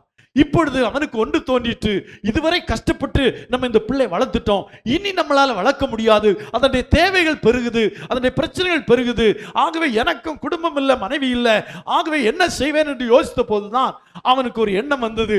மகாவீரர் அலெக்சாண்டர் இடத்துல போய் சொல்லலாம் அப்படின்னு சொல்லி முடிவு பண்ணி அலெக்சாண்டரத்துல வந்தான். அலெக்சாண்டரத்துல வந்தபோது அவன் கேட்டான், என்ன வேண்டும் உனக்குன்னு. அப்ப அவன் சொன்னான், நான் இப்படி ஒரு பிச்சை எடுக்கிறவன் தான், ஒரு ஏழை குழந்தை கிடந்தது, யாரோ போட்டு போயிட்டாங்க, அந்த குழந்தை எடுத்து வளர்த்தேன், அந்த குழந்தை வளர்ந்து இப்பொழுது 18 வயது ஆகிவிட்டது, இனிமேல் அதை வளர்க்க முடியாது, அதாவது யாராவது ஒருத்தருடைய கரத்திலே ஒப்பு கொடுக்க வேண்டும், அந்த பிள்ளையுடைய எதிர்காலத்தை வளர்ப்பதற்கும் பார்ப்பதற்கும் யாருடைய கரத்திலாவது கொடுக்க வேண்டும் என்று நினைக்கிறேன் நான். அப்ப ராஜா சொன்ன, பயப்படாத, நான் இருக்கிறேன், நான் உனக்கு உதவி செய்யறேன், வா அப்படின்னு கூட்டிட்டு போனாராம். அந்த கூட்டிட்டு போய் உள்ளே இருக்கிற பண்டக சாலையில போய் உன்னுடைய மடியை பிடின்னு சொன்னாராம். தன்னை போர்த்தி இருந்த துண்டு மட்டும்தான் இருக்கிறது என்று சொல்லி அந்த துண்டை எடுத்து காட்டினார். அந்த துண்டை பிடினாராம். அவர் தன்னுடைய கை நிறைய பொற்காசுகளை அள்ளி அந்த எதுல போட்டாராம், அந்த துணியில போட்டாராம். அவனுக்கு ஆச்சரியம், இவ்வளவு பொற்காசுகள், ராஜாவே போதும், எனக்கு இது கூட தேவையில்லை, இந்த பிள்ளை வளர்ப்பதற்கு இந்த பொற்காசுகள் ஏராளம் போதும்னார். இல்லை, இரு அப்படின்னு சொல்லி இன்னொரு பக்கம் போய் இன்னொரு கை நிறைய பொற்காசுகளை வாழி அதுல போட்டாராம். இவனுக்கு நடுக்கமாயிருச்சு, இவ்வளவு பொற்காசுகளை நம்ம என்ன செய்வோம், இந்த பிள்ளை தானே வளர்க்கணும், வேற ஒன்றும் நமக்கு வேண்டாமே, இவ்வளவு பொற்காசு, ராஜாவே போதும், ராஜா வேணும். இல்லை, பேசாம இரு. இன்னொரு பக்கம் போனாராம், இன்னொரு கை நிறைய அள்ளி போட்டாராம். போட்டு சொன்னாராம், இப்ப போய் நீ அந்த பிள்ளையை நல்லா வளர்த்து ஆளாக்கி ஒரு மன விருப்பத்தின்படி அந்த பிள்ளைக்கு செய்யும் சொன்னாராம். சொல்லிட்டு சொன்னாராம், எனக்கு தெரியும் இவ்வளவு உனக்கு தேவையில்லைன்னு, ஆனா நீ வெளியே போகும்போது எல்லாரும் கேட்பாங்க, ராஜா உதவி செய்வார்னு போனியே, உனக்கு என்ன கிடைச்சது அப்படின்னு கேட்டா, நீ 2 தங்க காசுகளை கொண்டு போனா அது ராஜாவுக்கு குறைச்சல். என்னத்தான் குறை சொல்றாங்க, 2 பொற்காசுகளை கொடுத்து விட்டுருக்காருன்னு. இப்போ நீ வெளியே போகும்போது எல்லாரும் ராஜாவை நினைச்சு பார்ப்பாங்க. ஒரு சின்ன பிரச்சனையோடு போனா இவ்வளவு பொற்காசுகளை கொடுத்தானே அப்படின்னு என்ன செய்வாங்க, என்னை பெருமையா பேசுவாங்க, என்னை புகழுவாங்க. ஆகவே இதை கொண்டு போனாராம். நான் ஏன் இதை சொல்றேன் தெரியுமா? ராஜா வெகுமதி கொடுத்தான்னா சாதாரண வெகுமதியா இருக்கும்? சாதாரண வெகுமதியாவா இருக்கும்? மிகப்பெரிய வெகுமதி, மிகப்பெரிய பரிசு. ஆனா இதெல்லாம் எனக்கு வேண்டாம். அல்லேலூயா சொல்லுமா? ஒரு உண்மையான தேவனுடைய பிள்ளை இந்த உலகத்தின் மேன்மைகள், மிகப்பெரிய வெகுமதிகள், மிகப்பெரிய பரிசு, ஆடம்பரங்கள் இவையெல்லாம் எனக்கு வேண்டாம் என்று ஒதுக்குவான். அவனைத்தான் ஆண்டவர் பாத்திரவானாய் கருதுகிறார். உலகத்தின் வெகுமதிகளையும் உலகத்தின் பரிசுகளையும் உலகத்தின் பேர் பிரஸ்தாபங்களையும் யார் எதிர்பார்க்கிறார்களோ அவர்களை கர்த்தர் பாத்திரவான்களாய் எண்ணுகிறதில்ல. அவைகளையெல்லாம் யார் உதறி தள்ளுகிறார்களோ அவர்களைத்தான் கர்த்தர் பாத்திரவான்களாய் பார்க்கிறார். அதுதான் தானியேல் ஆசீர்வதிக்கப்படுவதற்கான 3வது காரியமாக இருந்தது. அல்லேலூயா. 4வது காரியம் என்ன? 6ஆம் அதிகாரம் 4ஆம் வசனத்தை வாசிப்போம். 6ஆம் அதிகாரம் 4ஆம் வசனம். அப்பொழுது பிரதானிகளும் தேசாதிபதிகளும் ராஜ்யத்தின் விசாரிப்பிலே தானியேலை குற்றப்படுத்தும்படி முகாந்தரம் தேடினார்கள். ஆனாலும் ஒரு முகாந்தரத்தையும் குற்றத்தையும் கண்டுபிடிக்க அவர்களால் கூடாதிருந்தது. அவன் உண்மையுள்ளவனாய் இருந்தபடியால் அவன் மேல் சுமத்த யாதொரு குற்றமும் குறைவும் காணப்படவில்லை. சொல்லுமா? தேடி தேடி துருவி துருவி தேடியும் தானியேல்கிட்ட ஒரு குற்றத்தையும், நம்மகிட்ட துருவி தேடாமலே ஏராளம் இருக்கு. துருவி எல்லாம் தேட வேண்டாம், நம்மளை பார்த்த உடனே எவ்வளவு குற்றங்கள் இருக்குது. நம்மிடத்துல என்ன பார்த்துட்டு குற்றம் கண்டுபிடிக்கணும்னா ஒரு 1000 குற்றம் கண்டுபிடிச்சிடலாம். அதுவும் துருவி துருவி எவ்வளவு பேர் துருவி தேடி கண்டுபிடிச்சாங்க. இந்த சம்பவத்தை பார்க்கும்போது தானியேலை அந்த தேசம் முழுவதுக்கு அதிகாரியாய் முதன்மையான வைக்க விரும்புகிறான். அப்ப எல்லாருக்கும் பொறாமை ஆயிடுச்சு. 120 பேருக்கு மேல தானியேலை பெரிய மனுஷனாக்க வேண்டும் என்று அவர் சொல்லியிருக்கிறார். அப்பொழுது இந்த 120 பேரும் அவருடைய குடும்பத்தார் எல்லாரும் சேர்ந்து தேடுறாங்க. தானியேல்கிட்ட ஏதாவது குத்தத்தை கண்டுபிடிச்சு ராஜாட்ட சொன்னா அந்த பதவியை கொடுக்க மாட்டாரு, அதை நிறுத்தி வச்சிருவாருன்னு தேடுறாங்க தேடுறாங்க தேடுறாங்க. ஒன்னையும் கண்டுபிடிக்கல. அல்லேலூயா. ஒரு குற்றத்தை தான் அவன் உண்மையில அவன் மேல் சுமத்த யாதொரு குற்றமும் குறைவும் காணப்படல. அல்லேலூயா. நம்ம பக்கத்து வீட்டுக்காரங்க நம்ம குறைய பார்த்தாங்கன்னா எவ்வளவு இருக்கும்?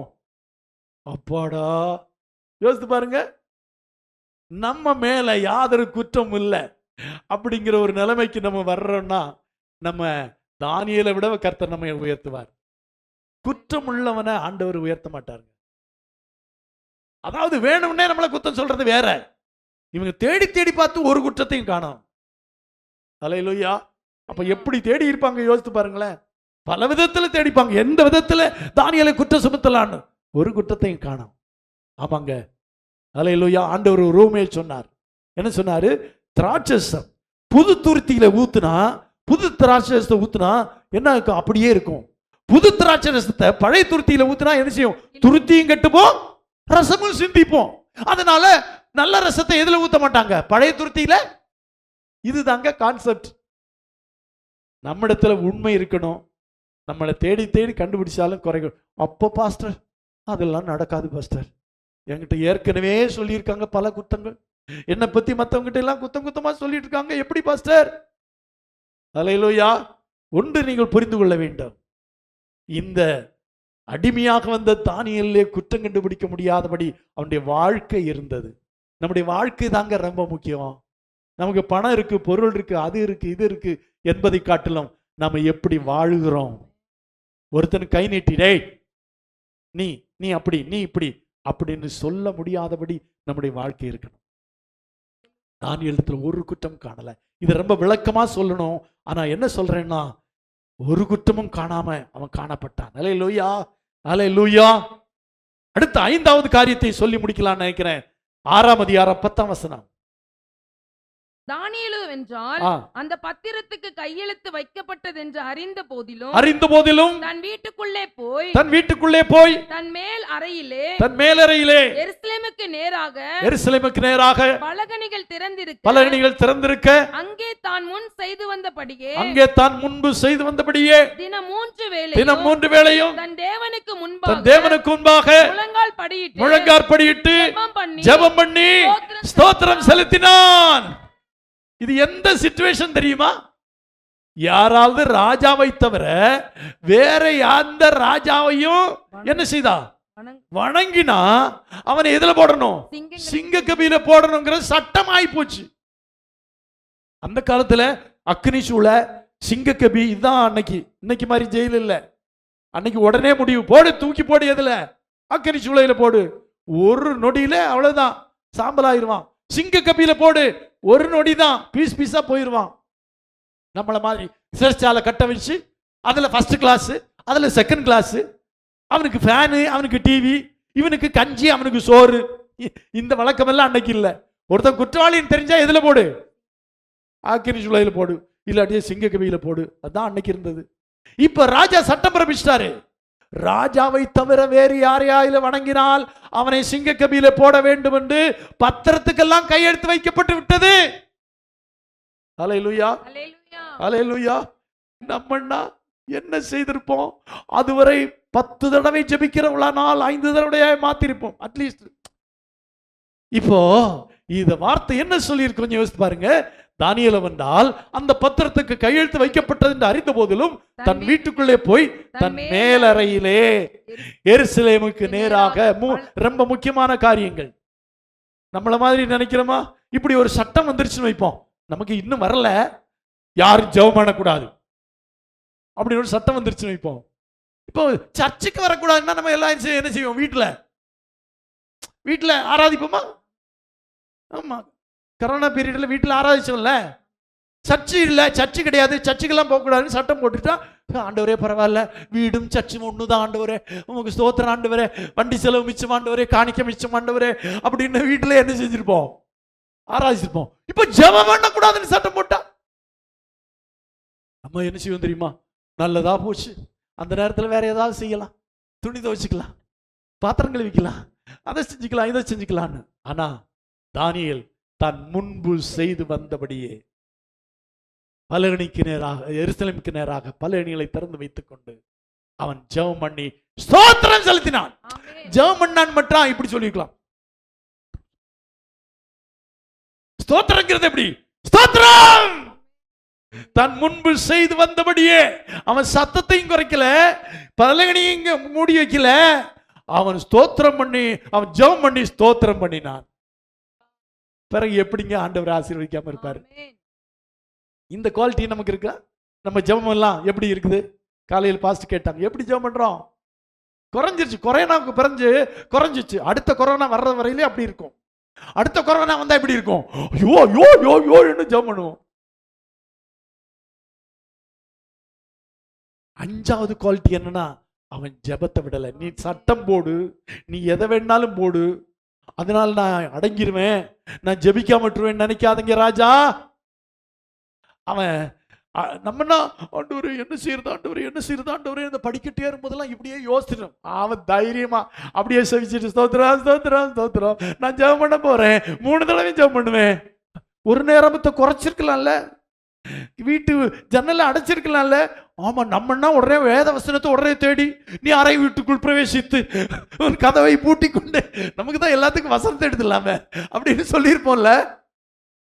இல்ல, அந்த காலத்துல அந்த சட்டம் இல்லை. எந்த சட்டம்? அறை வீட்டு கதவை பூட்டி கொண்டு அப்படின்னு இல்ல. அந்த காலத்து எருசலேமை நோக்கி ஜெபம் பண்ணணும். முஸ்லிம்கள் மக்காவை நோக்கி என்ன செய்யறாங்க? ஜெபம் பண்ற மாதிரி எருசலேமை நோக்கி ஜெபம் பண்ற ஒரு பழக்கம் இருந்தது. அவன் எருசலேமுக்கு நேராகத்தான் பார்த்தான், பலகணிகளை திறந்து வைத்துக் கொண்டுதான் ஜெபித்தான், 3 நேரமும் ஜெபிச்சான். ஜெபிச்சது மட்டும் இல்ல, ஸ்தோத்திரமும் பண்ணினான். ஹல்லேலூயா. அப்ப 5 குவாலிட்டிங்க. இது இருந்தா நம்மை ஆண்டவர் உயர்த்துவார். எப்படி உயர்த்துவார்னு சொல்ல முடியாது. இந்த 5 குவாலிட்டியை நமக்குள்ள வச்சிட்டோம்னா நம்ம பாத்திரவான்கள், தேவனுடைய மேன்மையான ஆசீர்வாதங்கள். இதை வச்சுக்கொள்ளுமா? இதை ஏற்படுத்திக் கொள்ளலாமா? வாழ்க்கையில நம்ம அறியாத, அதான் தானியேல் நினைச்சு கூட பார்க்காத உயரத்துக்கு ஆண்டவர் அவனை உயர்த்தி விட்டார். காரணம் என்ன தெரியுமா? அவனுடைய இந்த 5 குவாலிட்டி. நம்மளை ஏன் இன்னும் ஆண்டவர் உயர்த்தல? இன்னும் உயர்த்தல அல்ல, இன்னும் நம்ம இப்படி இருந்த மாதிரியே இருந்துட்டு இருக்கோம். ஹலோ, இந்த மினிமம் இந்த 5 குவாலிட்டி, இந்த 5 காரியமும் நம்முடைய வாழ்க்கையில காணப்பட்டா பட்சபாதம் உள்ள தேவன் அல்ல, தானியேலை உயர்த்தினது போல நம்மை உயர்த்துவார். எல்லாருக்கும் ஆசீர்வதிக்கப்படணும், உயர்த்தணும், மேன்மையா இருக்கணும், எல்லா இடத்திலும் ப்ரொமோஷன் கிடைக்கணும், நல்ல வீடு கட்டணும், நல்லா வாழணும், நம்முடைய பிள்ளைகள் ஆசீர்வாதமா இருக்கணும் எல்லாம் நினைக்கிறோம். ஆனா அதற்கு நம்ம பாத்திரவான்களா இருக்கிறோமா அப்படிங்கிறது தான்.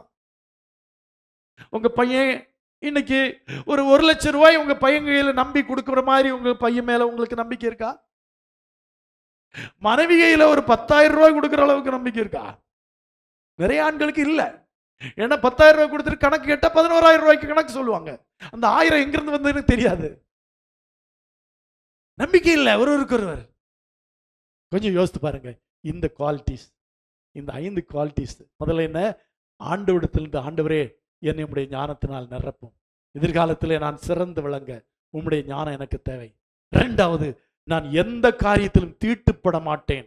3வது, எனக்கு என்ன வெகுமானம், என்ன உயர்வு கிடைத்தாலும் அதெல்லாம் எனக்கு முக்கியமல்ல, எனக்கு தேவனே முக்கியம் என்று. 4வதாக, என்னை தேடி தேடி கண்டுபிடிச்சாலும் என்னை குறை கண்டுபிடிக்க முடியாத அளவுக்கு நான் ஆண்டவருக்கு உண்மையா இருப்பேன். ஹல்லேலூயா. 5வதாக, என்ன நேர்ந்தாலும் சரி என்னுடைய ஜெபத்தை விட்டு விட மாட்டேன். கண்களை மூடி ஜெபம் பண்ணுவோமா?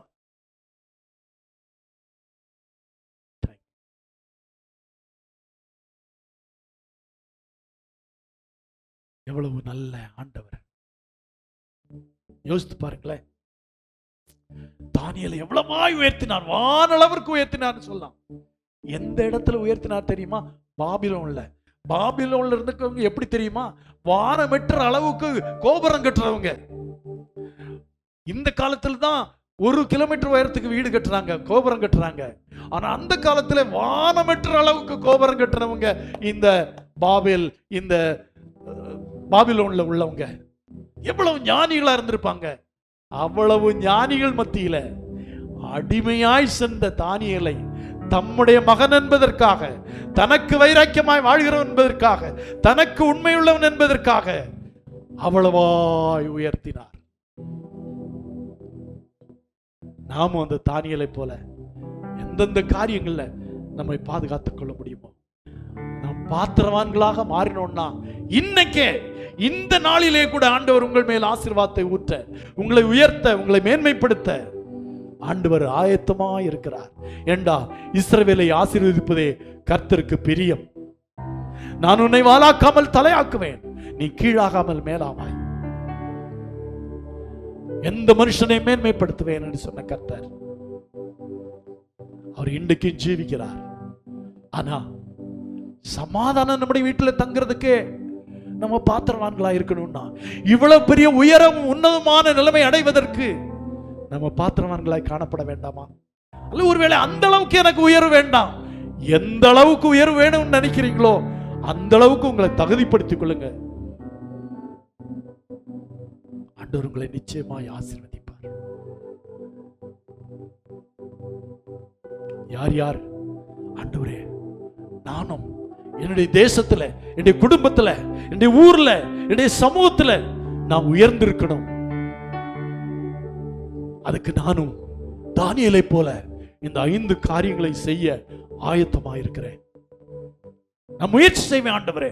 கண்டிப்பா இன்றிலிருந்து இந்த 5 காரியங்களையும் நான் முயற்சி செய்து தானியேலை போல ஆசீர்வதிக்கப்படணும் ஆண்டவரே.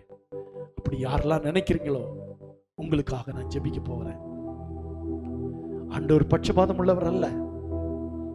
உங்களையும் என்னையும் கர்த்தர் உயர்த்த ஆயத்தமாயிருக்கிறார்.